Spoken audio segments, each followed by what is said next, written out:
Daniel won. Yeah, Daniel, I think a big win. So JV won Thursday night. Off to a good spot for the local boys here. It's good. Just like you said, it's pretty rare to have a whole weekend off this time of year. Do you think that rest was particularly good? Yeah, oh yeah, definitely. Really for everybody, I think. I've always felt like this has been a big point. Something we decided to do back in the day. Change the amount of days and all that stuff. We talked about it starting later. Or go ahead and start the plan.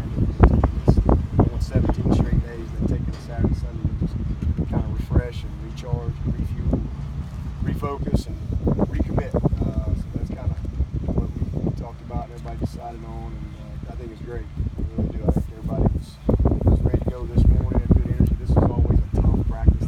This Monday practice that we're in our third week. So Wednesday's 3 weeks since we started. So Wednesday's well into that, and this day's always been a tough practice. But good day. Actually going to go to the team building this afternoon. At lunch, we're going up to the reserve for team building day. Come back tonight for dinner and meetings, and wrap it up tomorrow. Tomorrow will be our last day of camp. It's in the morning, and we'll practice a little earlier, so we'll have an academic meeting tomorrow night, and then kind of finish up with our last segment meetings. Give them Wednesday to just get acclimated back into school, and a big staff day for us on Wednesday to really just kind of transition, into game prep mode, and then we'll go all scouts on Thursday, and Fridays are what we call Beanie Bowl, just a mock game, a lot of different situations. It's always a good exercise. There's always something that comes up every year. I'm always reminded why we do it every year. It's one of those things you're like, golly, do we really need to do this? It's just a lot, but every year I'm reminded, yes, we need to do this, and here's why. There's something unusual that'll happen, but it's a great dress rehearsal for the guys. From the locker room to pregame to the game to halftime to postgame, just kind of everything that we do, and then everything that could come up. So it's good. First time that we're all on the same sideline together. Like I said, we don't get preseason games, so usually we're going against each other in scrimmage situations. So it's and then we'll wrap it up Saturday. We'll practice and get into game week. Have the day off on Sunday, and so it's exciting, man. It's going to be here before we know it. Dabo, I think a year ago today, you announced that Kelly was the starter. Is it anything similar planned for? Are you? Yeah, we're not going to release a depth chart today, but we will here pretty soon.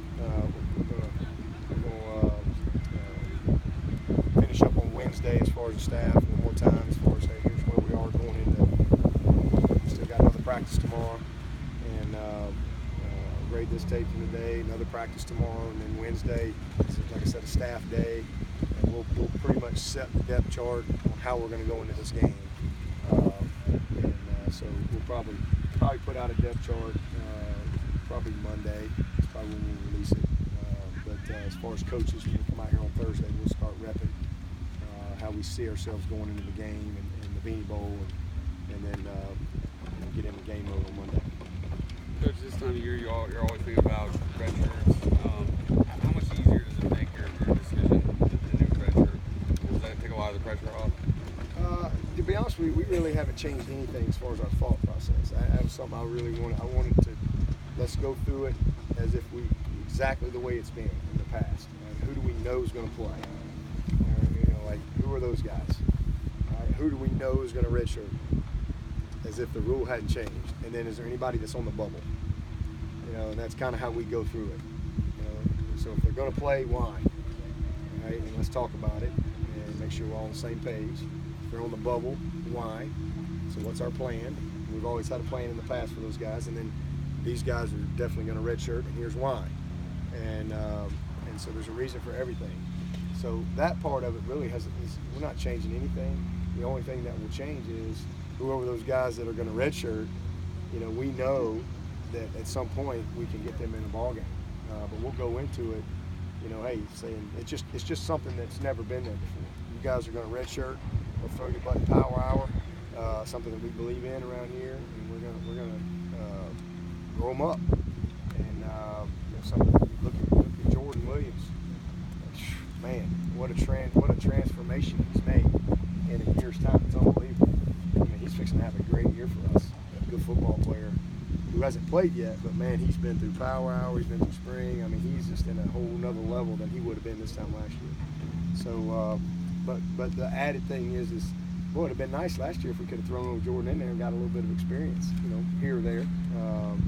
So that's just something that we'll talk about kind of week to week once we have decided, hey, this is definitely who we want to redshirt. But as far as how we've gone about it, process-wise, it hasn't changed. Are there guys you're ready to say for sure yet that will play or will redshirt, or is that something y'all do? Yeah, we'll talk about it. Thoughts, and we'll kind of reconfirm that on Wednesday, and we'll, like I said, set the depth chart on Thursday, and kind of let everybody know, hey, here's where we are, here's the plan, and meet with everyone. It's not something that I want to release to the media, something that they need to hear from me before you guys. Has Travion been able to get back to practice? Yes, he's back today. I had a good practice today. Really, I thought he was very sharp, very crisp today. With the rest you had over the weekend, was it able to get a couple guys healed up that were banged up? Yep, that was probably another big benefit too. 17 straight days of just grinding, just always on your feet, banging, running, just a lot going on, mentally fatigued. The list was very small today. I think the only guy, we had Cam Scott, who's not even in camp. He's had an abdomen problem, and then Will Brown, who's been out since about the second day, tore his hamstring, so he's not quite back. I think that was it. I think it was only 2 guys on the list today, so that was really good to see going into this last week. So we've been very fortunate.